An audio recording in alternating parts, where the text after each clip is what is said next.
Thank you. Good evening.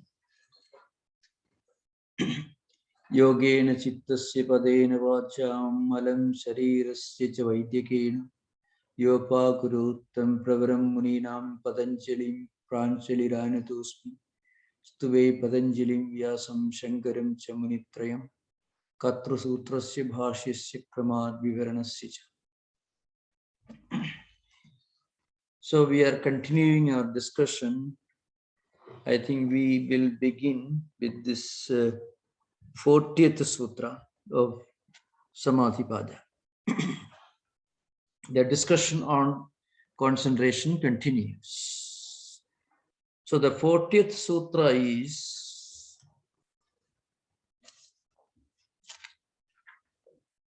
Paramanu Paramamahatvantaha Asya Vashikara. This is the 40th Sutra. It's again is discussing, the Sutra discusses the effect or the benefits of higher concentration. Paramanu is one extreme, is the shortest and smallest, anything that you can conceive of. The shortest and smallest is Paramanu. And Paramamahatva means the highest, the greatest and largest that you can conceive of. So a person who practices this higher concentration, he will be able to focus on the smallest and also the greatest, which indirectly implies that he can concentrate on anything that he wants to concentrate upon. Now, there is a difference between this concentration and normally what we imply by the word concentration. You know, if you are interested in something, you can concentrate on that. See, for example, if you are interested in reading a particular book, or if you are interested in playing a game, watching a program, a particular kind of program, you are interested, which means your emotions and feelings and impulses automatically direct you towards that object on which you are interested. So that concentration is different from this concentration that we are discussing right now. The concentration that you practice due to your interest, your attachment, is a natural way of the flow of the senses and mind towards something where you are not entirely the master of concentration. See, a child or anyone who watches a movie because he's terribly interested in it, that person will not be able to detach himself from that activity at will. There is an element of slavery, there is a kind of enslavement, lack of freedom in that activity. It is kind of attachment, is a bondage. You try to get out of the work you are interested in, you feel disturbed. So that concentration is concentration minus self-mastery. You are not your own master. You are the master of your emotions, your interests. But here in this concentration, the word used is vashikara. So vashikara implies you are able to concentrate on something because you want to concentrate. And that concentration you can do on the smallest as well as the biggest. This self-mastery implies the ability and willingness and the freedom to detach yourself from what you concentrate on. You are the master of yourself. You are the master of your own impulses and feelings and interest, of course. So this freedom is one important element of yoga. That is something very important we should remember. Yoga is the road to freedom. Yoga is the road to self-mastery. We are our own masters. We are the masters of our own senses, our own mind, our own impulses. We are not enslaved, means we are not attached to.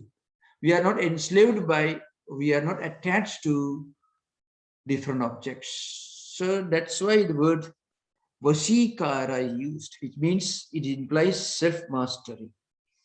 So Paramanu, as you mentioned, Anu itself, it means small, very small. Parama means the extreme. I mean, the smallest that you can conceive of. And Mahatva means the big, the large. Parama Mahatva means the highest, the largest you can concentrate. In the commentaries, you find the Hiranyagarbha is, Hiranyagarbha you can see in the cosmic mind. That's Vedantic interpretation.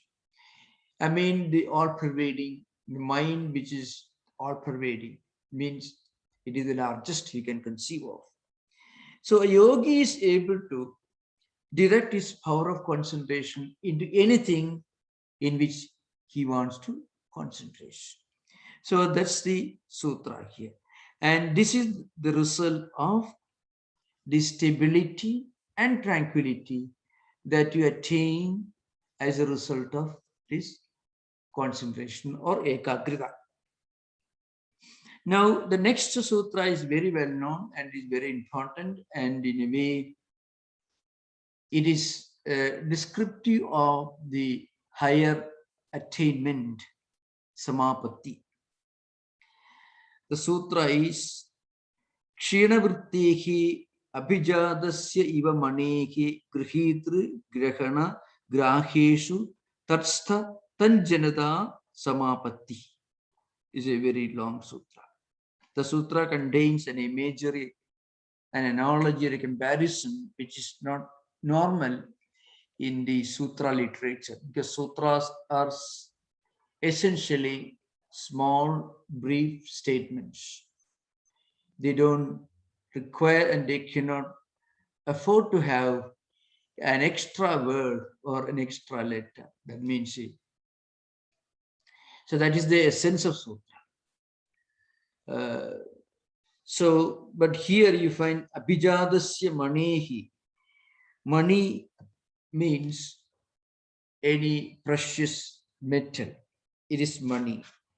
So the sutra, the previous sutra says, a person who has attained this higher concentration, that is paramanu, parama mahatvantaha asya vasikara. Asya means chittasya vasikara. That was the implication of the 40th sutra.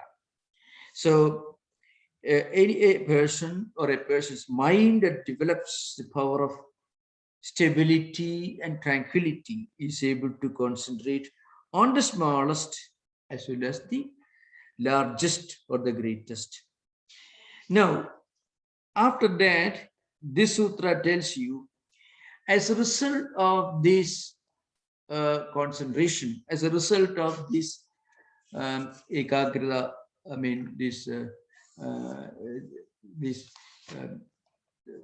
practice of concentration, what happens is our vrittis, our vasanas, slowly become weak.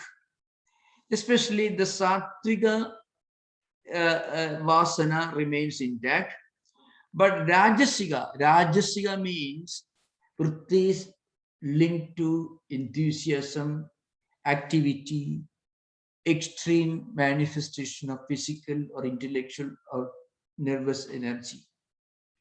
That is Rajoguna.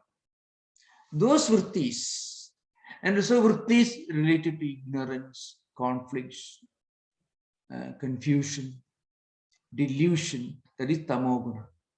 These vrittis become extremely weak. In fact, this you can find if you practice concentration or if you practice meditation on higher values. You find slowly you develop a kind of maturity. You develop a kind of serenity. That's because, first of all, tamoguna vrittis, tamasika vrittis, we may call it. I mean, the fluctuations of the mind due to conflicts and ignorance and delusions. Those vrittis slowly become weaker and weaker and eventually disappear. And again, Dajasika vrittis related to extreme exertion, activity, movement. Let's say, in normal life, these vrittis manifest as extreme ambitions. I want to become very rich. I want to succeed. I want to conquer. Again, some of the historically, if you analyze, if you read the lives of extreme personality like Adolf Hitler, Napoleon Bonaparte, Peter the Great, Frederick the Great, Duke of Marlborough, Alexander the Great, Genghis Khan. Just read their life. You find, and if you can find they were extremely ambitious, extremely active, and of course, extremely restless.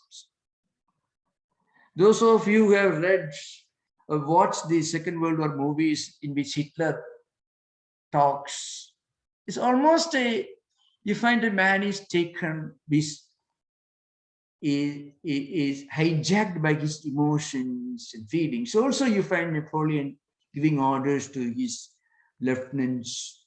You read the lives of Peter the Great. The man, in his terrible impulse, he killed his own son, Peter the Great.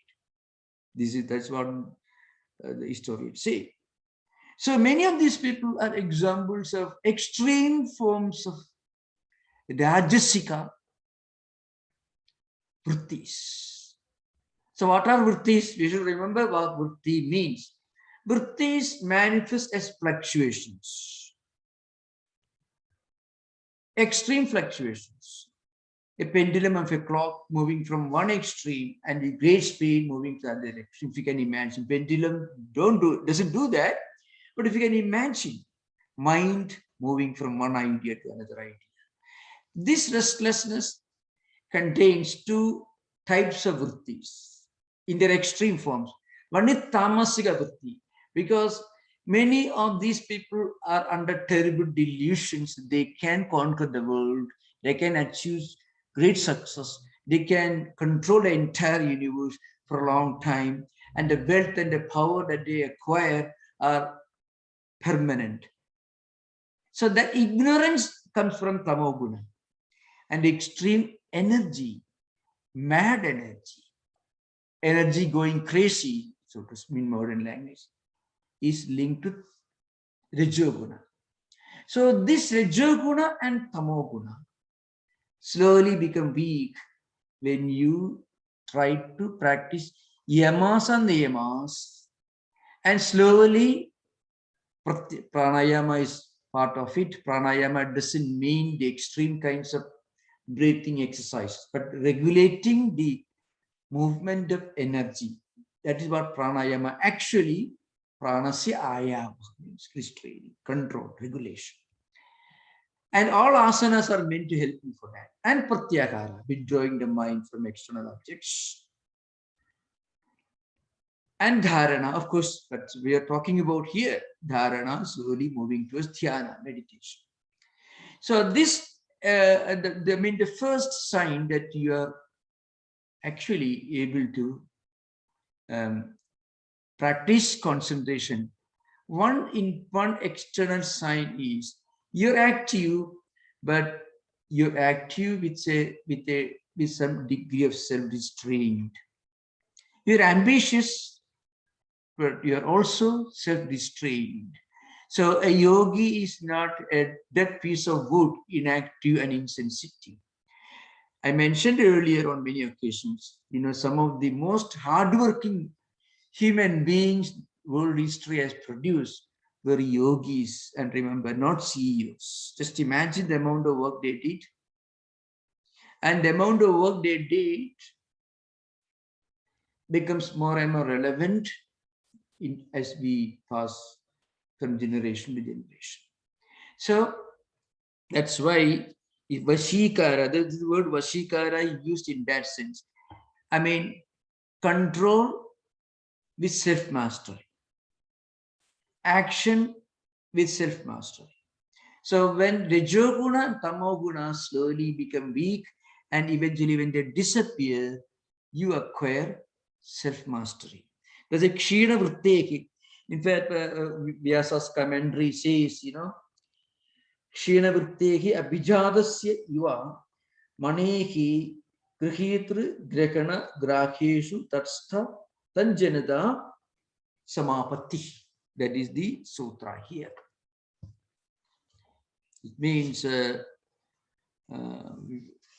is Kshinavrittehi. Kshinavrittehi, you should remember, it is a definition. Sorry, it is a definition of attainment, moving towards meditation and samadhi. But the word asya means his or its. The reference is to chitta. Kshinavrittehi chittasya abhijadasya manehi iva. Abhijata, the word abhijata means, well, I shall try to give the simple meaning, then we will go to the commentary. What it says is, abhijadasya maneva, abhijadasya manehe iva. This is the prosode. Mani means a crystal, call it diamond, a precious stone, which is abhijata, which clear, clean, no, absolutely no dust, no filth, completely, absolutely clean, transparent. That crystal, when it comes close to a red flower, let us say, for example, then that crystal completely absorbs the redness of the red flower.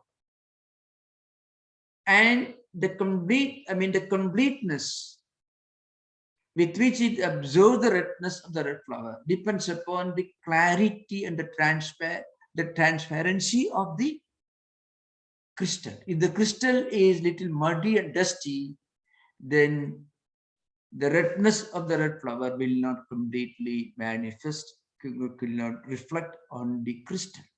If the crystal is, as you got crystal clear, pure and clean, then redness in its wholeness, I mean, in its entirety, will reflect on the crystal. Similarly, when our mind becomes totally and completely devoid of Rajasika vrittis and Tamasika vrittis, then what happens? Then it will be able to concentrate on what we are concentrating completely. It has got a great relevance to spiritual life. Kshina vritti means vrittis which are completely gone. Rajasika, Tamasika vritti is completely gone. As we practice spiritual disciplines, for meditation, taking holy names, japa, whatever it is, the result often depends upon the clarity of our mind system. Here, clarity means clarity acquired through ekagrata. I mean, it means concentration or meditation. And when this happens, if you hear once, it will register in your mind. Now, why do we forget things? Take a simple example. In fact, we listen to many things, we read many things. You may have read terrible thrillers you may call it. You may have seen so many movies, and you have also read Sermon on the Mount, you also read Saint Avesta, you also read Dhammapada, you also read Bhagavad Gita, Upanishad, everything. So everything you have read. So in the midst of a huge package, bundle of so many vrittis of different kinds, a little bit of Bhagavad Gita, a little bit of Sermon on the Mount also is there. So naturally, it doesn't make any difference. It's like a crystal which is muddy and dusty. There are some parts on the crystal which is clean. So that part will reflect the red flower. And you find that part of the crystal in red color. The rest of the crystal, muddy and dirty, it doesn't reflect the redness of the red flower. Similarly, when we listen to spiritual ideas, we forget, that's a memory system is directly linked to the clarity of the mind. That's why one unique characteristic of all the great spiritual personalities is that they have this unique memory system. Don't mistake me. I have seen, and I've seen some children, they call prodigies. They can remember maybe hundreds of, I don't know, maybe thousands of number plates of vehicles. Now, that is not necessarily the result of yoga practice. Oh, there are people who may remember, spelling bees. You can remember spellings of many words. So they're all yogis? No. You ask them to meditate on something else and they can't do it. Some higher ideas, they don't do. So it's because they are interested in it, they're able to concentrate and they're able to remember. So again, I should remember, there is a kind of concentration that comes out of interest or fascination. And there is another kind of concentration that comes out of self-mastery. A yogi is able to remember great philosophical ideas, spiritual ideas, whatever may be linked to spiritual life. That's because their mind has become so transparent, so that when they read something, what they read gets strongly registered in the mental system. That's an important thing to remember. That's an important Kshiravritti, means the reflecting medium of the mind becoming Kshiravritti, means that all the negative vrittis, Rajasika, Tamasika vrittis completely gone. It actually means becoming transparent. But Sattvika vrittis remain intact, because without Sattvic vrittis, we cannot exist. That's an important thing. So the analogy is this, means Abhijata Mani. Abhijata means, it literally means well born. We may call it pedigree. That's literal meaning. Abhijata means born, high lineage. But here it means a crystal which is clear, which is of superior quality, diamond or whatever may be, higher quality crystal. It can completely reflect the color of the properties of whatever it comes into contact with, and then it doesn't disappear quickly. Similarly, so there are three words used here: grihitra, grahana, grahya. Grihita actually means ecosystem. It means grihita, means knower, subject, knower. And grahana means actually, it means mind and five senses, the instruments of perception and cognition. Grahya means the objective, whatever the objective world. So grahya means external things, gross objects, world of objects. Grahana means the senses, the five senses of perception, the eyes, ears, sense of touch, sense of smell, sense of taste, etc., and mind, of course. And grihita means the knower. Now, when a person practices this kind of higher concentration, then what happens is he is able to attain this concentration with clarity with regard to himself and with regard to his perception and with regard to what he perceives. This is the simple meaning of the sutra. The sutra is very important, so we may have to discuss it in some details. It is important because it is related to our everyday life, and also it is related to spiritual life.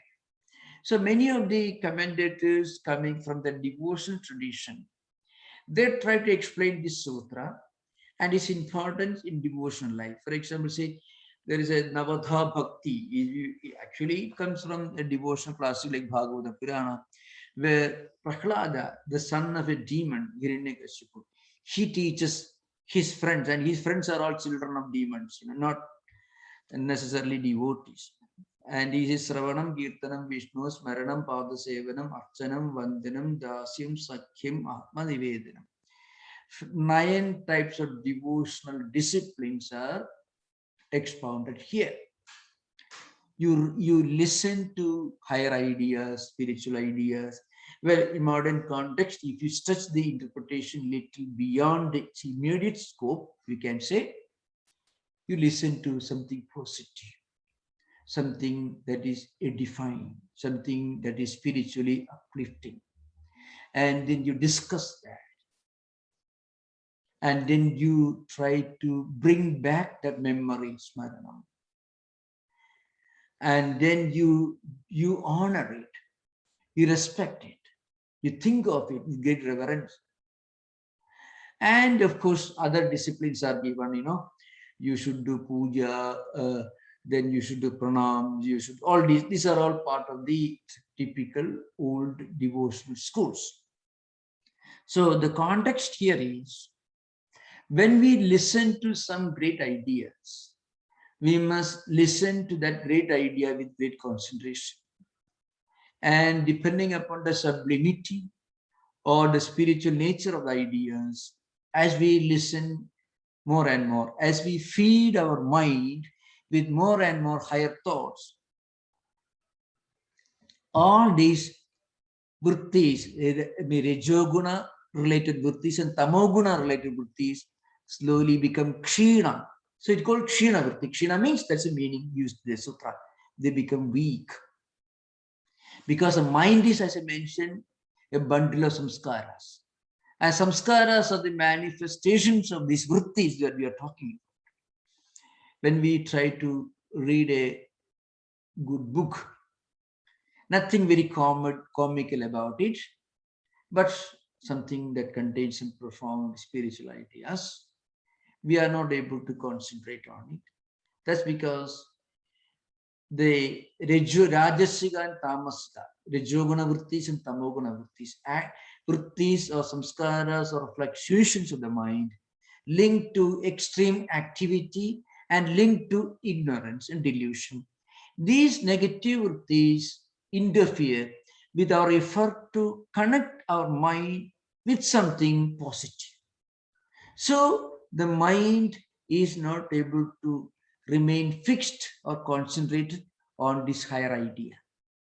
And as we practice more and more these disciplines that I mentioned just now, these 9 forms of disciplines, what happens? The mind is able to get rid of, wash off a lot of the Rajasiga and Tamasika vrittis and slowly become concentrated, become full of Sattvika vrittis, and then the mind slowly becomes more and more like a pure crystal. So the word used is abhijata mani.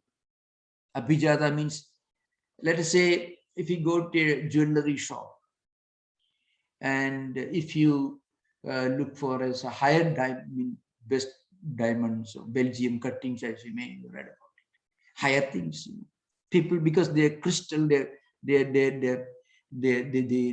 shine beautifully. Like their mind also slowly begins to shine. Why? Rajasiga vrittis, Tamasika vrittis slowly disappearing.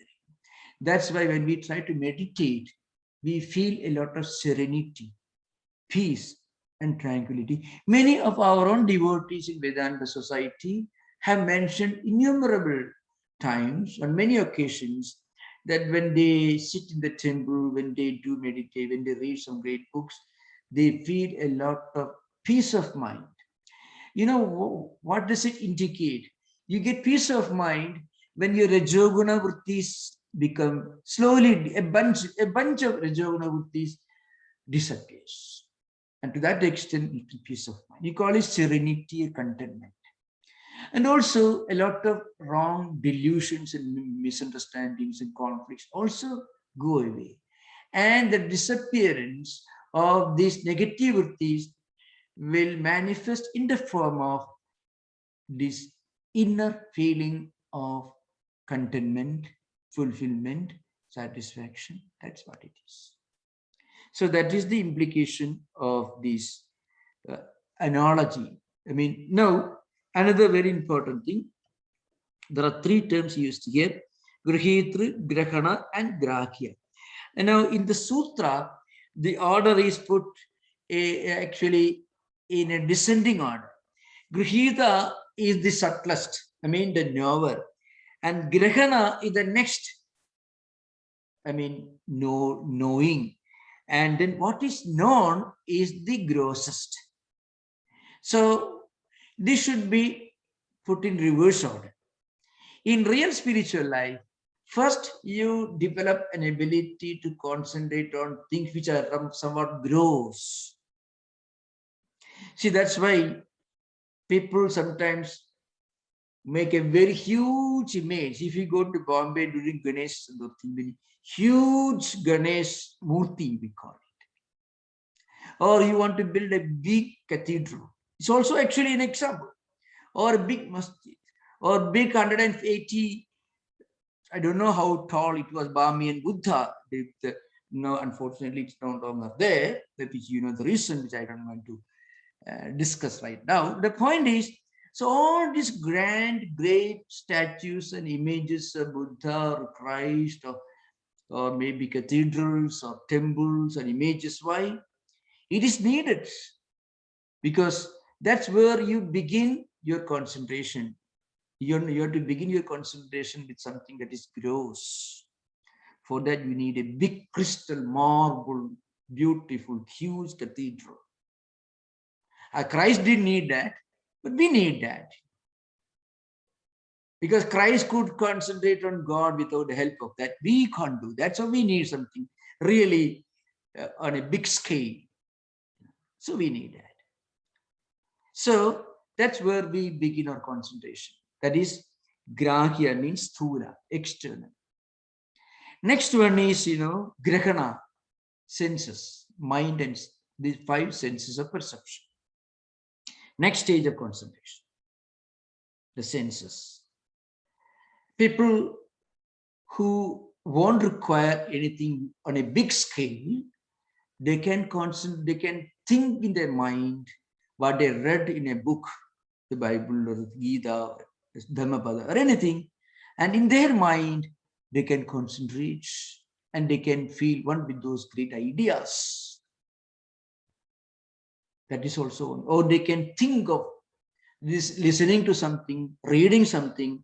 That's enough. They don't need a huge marble edifice for concentration. They don't need it. So that's the next stage of concentration, higher stage. And the highest stage is where you don't require any of these things. You can concentrate on yourself, the inner, the reality present in all of you. So there is a journey from gross to more subtle and eventually to the subtlest. So that is the real meaning of this this grihitra, grahya, grihitra, grahana, grahya. These 3 terms are used here. And as a result of this, we are able to concentrate eventually on the subtlest things. So that is an important point. Remember. There are certain terms you see, tadanjanada, tanmayada, means you become one with it. That kind of gross identification. So Vajaspati in his Tattwamayananda, he has something very interesting to say. So, he says that this Kshina Vrittehe, the Kshina means destruction of, he was the one who actually expounded and gave this meaning. Kshina Vritti means as the Rajasic and Tamasic Vrittis become weaker and weaker. That meaning is a contribution of Vajaspati Misra in his Tattwamayananda. So Kshina Vritti itself means decreasing vrittis, but Kshi itself means vrittis. So Kshina Vrittayo yasya saha Kshina Vrittihi tadhavidasya chittasya Kshina Vrittihi. So a person whose Rajasiga and Tamasiga vrittis and impulses and feelings linked to extreme ambition, extreme activity, and extreme self-delusion. When those vrittis have completely disappeared, that person can be called Kshina Vritti.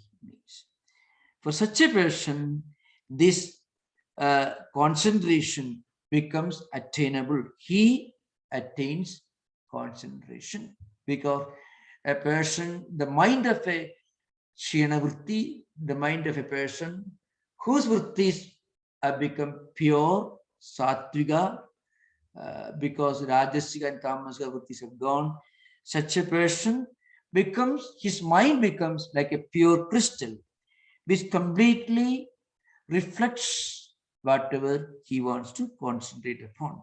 So this is the implication here. Then there are certain terms used here, that is tatsthaha tajjanata samapatti bhavati. Bhavati should be added as a vakishesha. Tatstha here means stillness. That's a reference to previous sutras, that the earlier sutras where a person becomes established in tranquility, stability. That's the implication here. Tatstha means. And then that is Sthiti Padam, Sthiti Nibandhini, you can find in the 35th Sutra. If you refer to that, Sthiti Nibandhini is used here, and also is used in the Sutra and also in the Vyasa's commentaries. That Janata actually means quality of being tinct or color. It means, what it means here? When a mind which is pure, like a clean, transparent, high quality diamond or crystal, when it tries to concentrate on something, that mind gets completely colored by whatever it is trying to concentrate upon.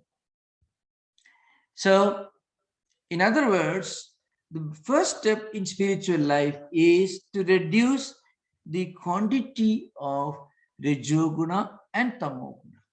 And how do we do that? We should again refer to the first sutra of Sadhanapada, Kriya Yoga. Tapaswadhyaya Ishara Panidhananani Kriya Yoga. And we should also remember the first and second steps in the Ashtanga Yoga, Yamas and Niyamas. So if you remember these three important elements, we will know how to make our mind crystal clear, clean like a clear crystal. First is Tapa Swadhyaya Isha Pranidhana. He, in fact, commentators like Vijnana Bhikshu and others, the Ajaspari and others, they have tried to include the three yogas, I mean Karma Yoga especially, Karma Yoga and Bhakti Yoga especially, and Jnana Yoga also, some aspects of it in this Kriya Yoga. First, we must try to do something good, something positive, or we must try to feed our mind with something positive and constructive. Any such positive activity will produce a positive vritti. We cannot do anything noble, anything unselfish, anything with a high sublime purpose in our mind without producing some noble result in our mind. So when we feel contentment and satisfaction, inner fulfillment, when we do something, that means a good positive vritti is immediately generated. And this can be done through the practice of devotional disciplines, karma yoga, or practicing discerning wisdom, yamas and niyamas. All these will help us to produce more and more positive vrittis, sattvika vrittis. And as sattvika vrittis increase, rajasiga and tamasika vrittis will decrease. That's an important thing. Vrittis disappearing means what? More sattvic vrittis becoming, entering our mind. So the total percentage of sattvika vrittis will increase, and sattvika vrittis will start dominating our mind system. And when that happens, when we try to meditate, there will be less conflicts. When we try to read a good book, we can get absorbed in that.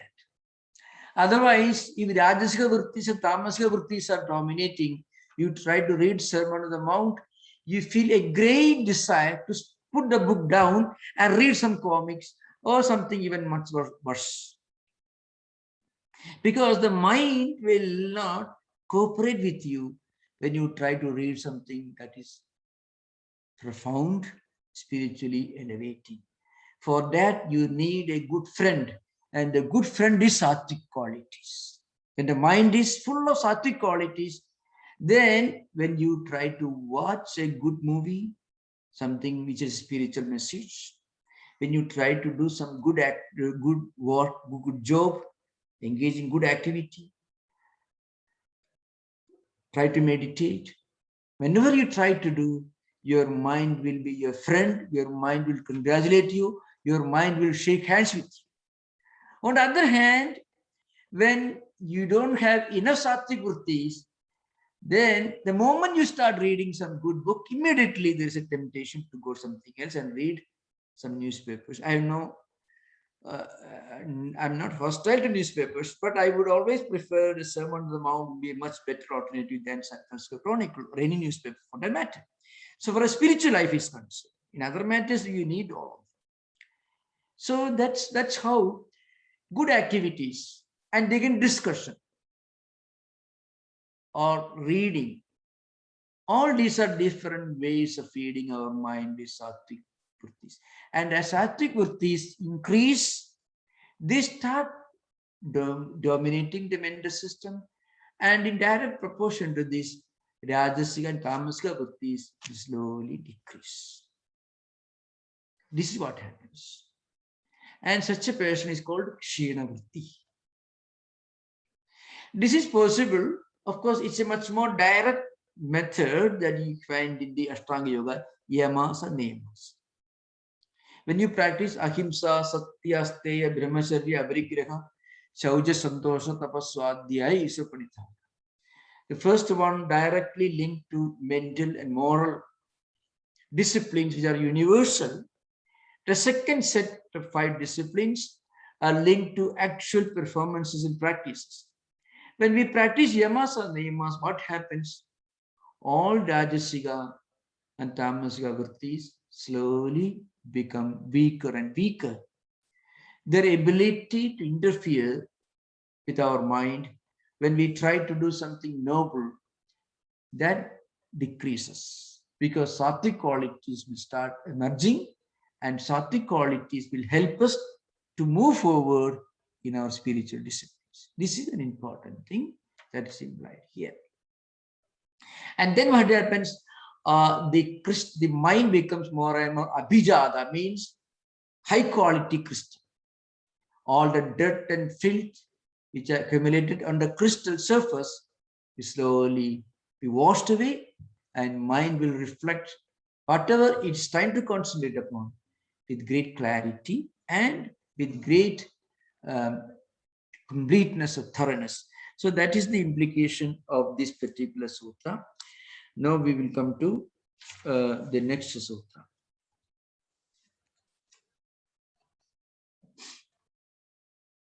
Tatra Shabdartha Jnana Vikalpehi Sankirna Savitarka Samapatti.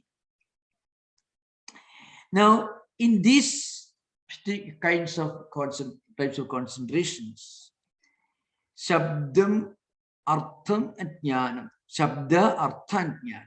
These are 3 important things there. Now, the word, see, Shabda, Artha, Jnana, we should remember. The word Shabda the word, let's say you use any proper name is an example of Shabda. Now, the essence or the implied indication or implied meaning of the Shabda, let's say use the word X. X cannot be a name, but I'm giving an example because any word you use, one of the listeners may remember I'm implying, so I want to avoid that. Let us say use the word X, a person. X. X, that word is there, but the object indicated by the word X, he may be sitting in his office. Okay, now the awareness of the X is linked to our mind. Now, they are actually different from each other. The word X and the person whose name is X and our knowledge or what we are talking about, that particular individual X. These three things. That awareness is linked to our mind or cognitive faculty. The object or the person indicated by the word, he may be an individual sitting in his office or in her office. And of course, the name X it is just a manifestation of the vocal system. Now, when we attain the samapatti, what happens is these become one merged. We will discuss this in the next class. So at that time we can discuss this. It opens an entirely different train of thought. So we'll discuss that. Now we can have interaction based on what we discussed today. Most welcome.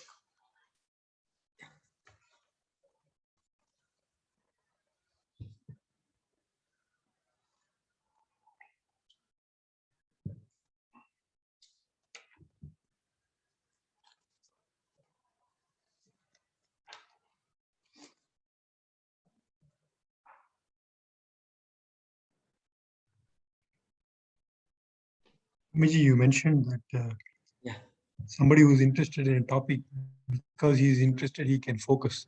You said, what about if somebody is interested in spirituality? That could generate a power to focus. How is that to be different from the real power to meditate? Yeah. That if a person becomes interested in spirituality, spiritual value, there's a clear indication that that person, he has his mind is dominated by sattvic vrittis.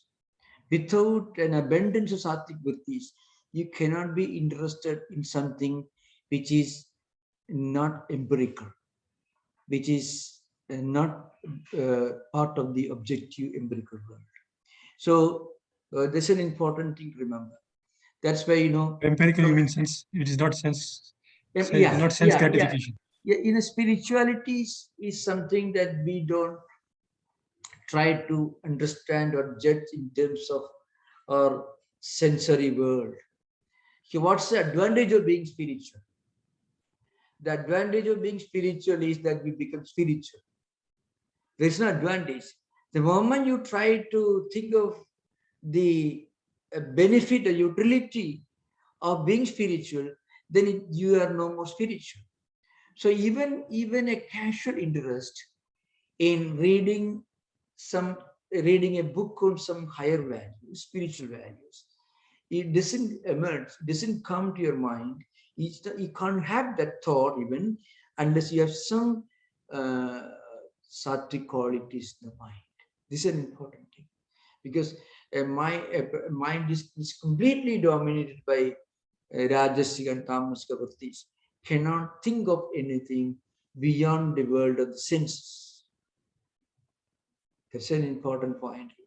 Anything, in fact, even if a person is interested in listening to something or reading something or talking to people who are spiritual persons, well, and you will not be able to enjoy reading a spiritual book or listening to spiritual words unless your mind is cooperating. And your mind becomes your friend. It begins to cooperate with you when you are trying to listen to spiritual ideas, because it has got a store of sattvic qualities. If you're full of rajas quality, immediately you get up. I give an example in the Gospel of Sri Ramakrishna. I gave this example earlier. Sri Ramakrishna was living in a small room in the temple, and people from different walks of life, different temperaments used to visit him. Students, conventional believers and temple goers, and Christian missionaries used to come. They have respect for him, and sometimes agnostics came to see him, atheists came to see him, all types of people came to see him. And some of them will remain there engrossed, immersed with listening to Sri Ramakrishna with great concentration. When he talks about God, when he talks about devotion, when he talks about knowledge of Brahman, people, youngsters used to come and listen to him. They forget the time, they forget everything else. But sometimes some youngsters used to come together, not necessarily youngsters, maybe grown-up people, and some of their friends may not be interested in listening to him. So some of them will be listening, some others may be less interested in listening. So they will try to scratch the back. Let's go back, let's go, let's go. So Sri Ramakrishna will understand, no, these gentlemen may not be interested. Then he will give them an opportunity to save their face. Oh, fine. Have you seen the garden here?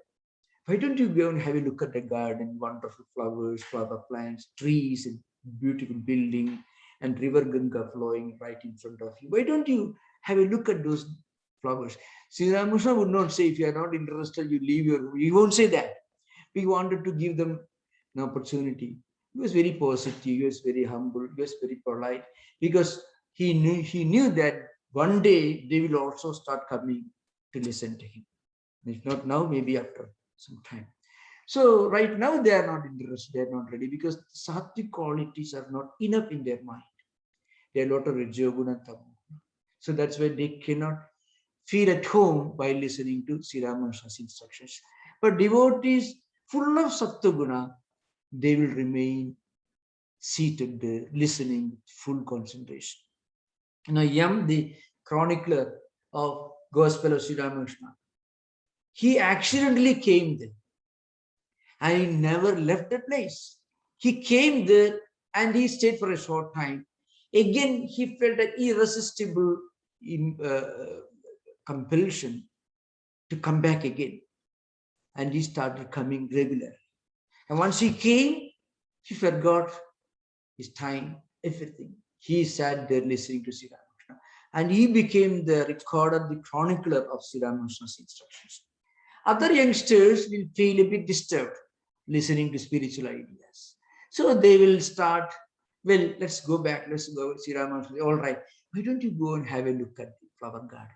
So you can imagine, it's a pure demonstration of the equilibrium of the, let us say, the dynamics of human mind. When you have more and more sattvic qualities, then you will have more and more of an aptitude, a natural spontaneous interest to connect your mind with spiritual ideas. What you have in your mind will seek it outside also. If you are a poet, you will be looking for some great books on poetry. If you're a musician, you will be, perhaps, if you go to a library, perhaps you may look for some books on music. If you're an architect, because that's your samskar, that's a mental system, so you'll be looking for some books on architecture. So whatever we have in our mind, that we will seek outside. That's what happens. Unless you have some spiritual, some sattvic qualities, you won't be able to concentrate on spiritual topics for a long time. That's an indication. Yeah. Okay, thank you. I have a question. Yeah. So here it says that the mind appears to take the features of the object of meditation. Now, when I am meditating on Ramakrishna, so I am thinking of him, but I have not seen Ramakrishna, and I don't have a direct, I don't know how, I know his picture and I've read about him, but I don't know the real features of him. I mean, I know he was a very nice person and all that stuff, but when I meditate, so I will have the features of that object, it says. What does that mean in case of when you are meditating on a spiritual person? Yeah. You don't have to see the person in front of you to develop corresponding related samskaras in your mind.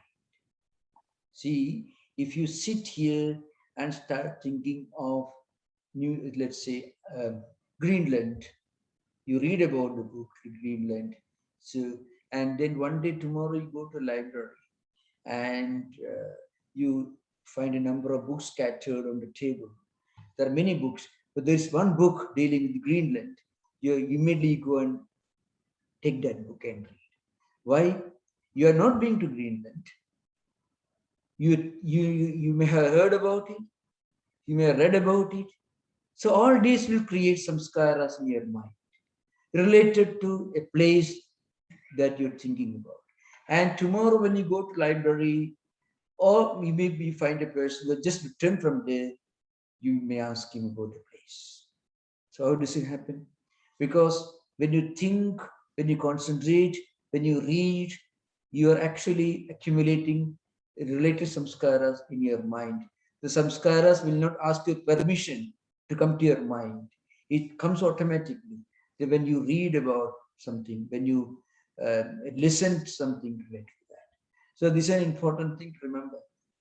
Samskaras, there are, of course, there are three types of samskaras. Some of them are related to a present embodiment. Some of them are, of course, yet to come. We are generating every day new samskaras. And some of the samskaras already a huge stock of.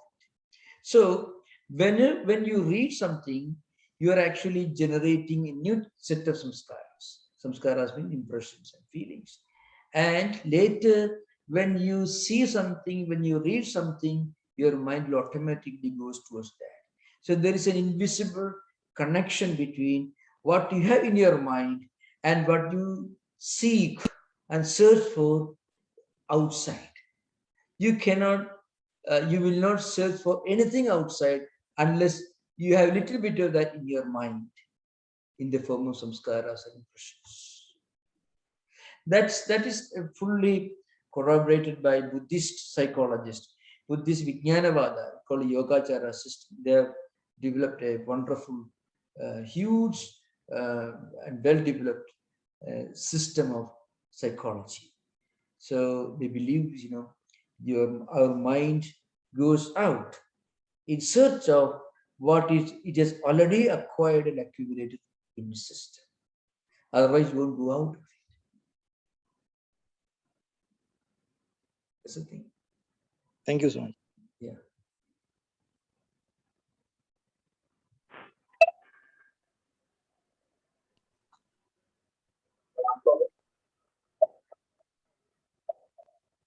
Somebody's trying to ask question, but is not able to. It's not clear. Not audible.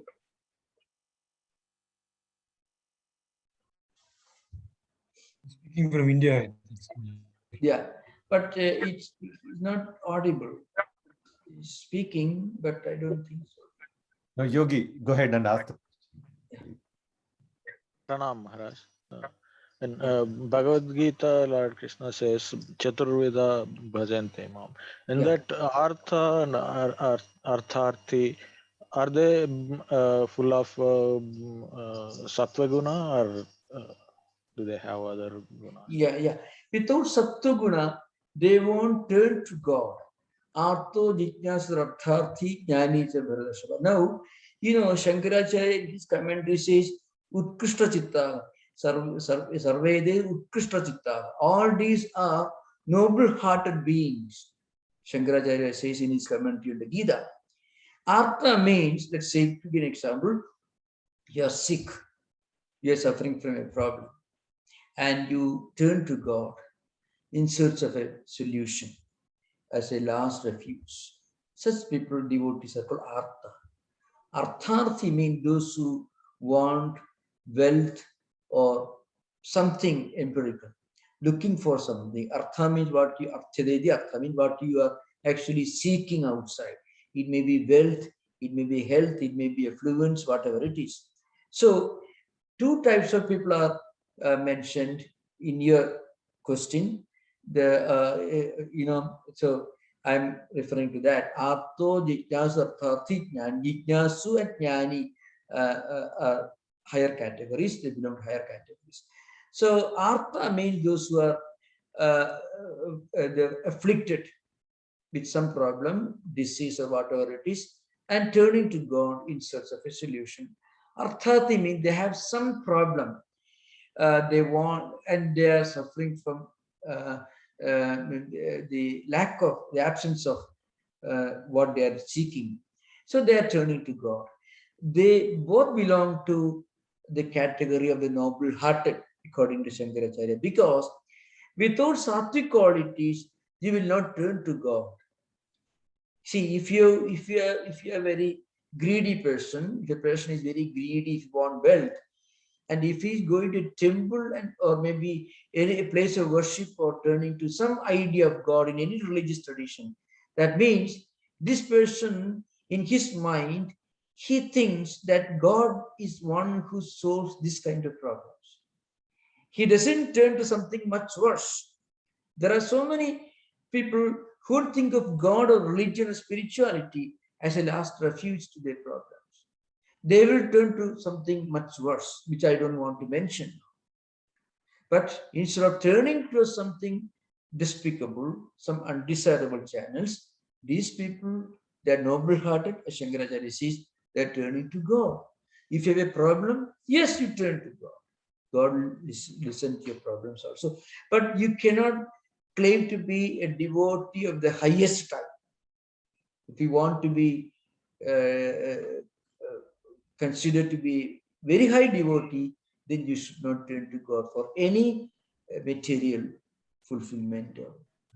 So, but still, instead of turning to something else, you are turning to God for your problem. I see in the Bhagavata Purana, there are many stories. People suffering from poverty turn to God, and Lord Krishna blessed them. And eventually, gradually, they graduated to the next stage of devotion.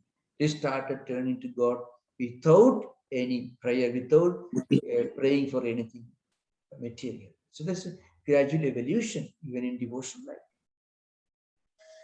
There are certainly sattvic qualities. Without that, they will not turn to God. They will turn to something else. Thank you, Maharaj. Yeah, thank you. Pranam Swami, Yeah. Kumar from India. Yeah. Please continue. Swami, while one would like to continue his life in the samsaric jivan and embarks on a spiritual journey, is there a danger of that person to get diverted to complete vairagya and get away from his samsaric jivan? And if that is the case, what are the precautions one has to take to not become complete vairagya as a monk in the Himalaya? Yeah, actually, if a person is really worried about having too much of a sense of renunciation, he will never get too much of it.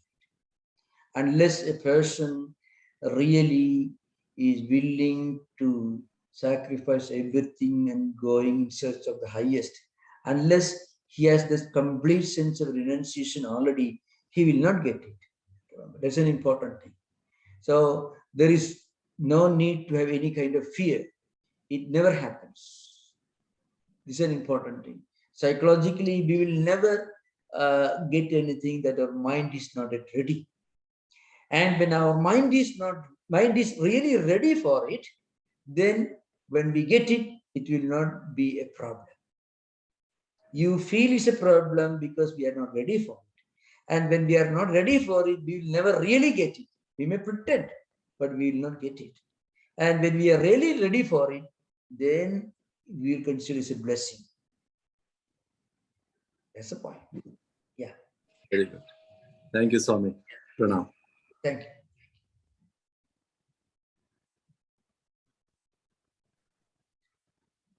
Which there are two verses we hear of. Yad dhyayati tad bhavati, Yeah. yad bhavayati tad bhavati.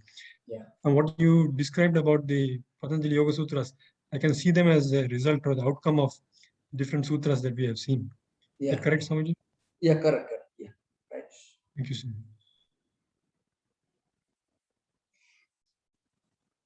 So thank you for the questions and thank you for everyone.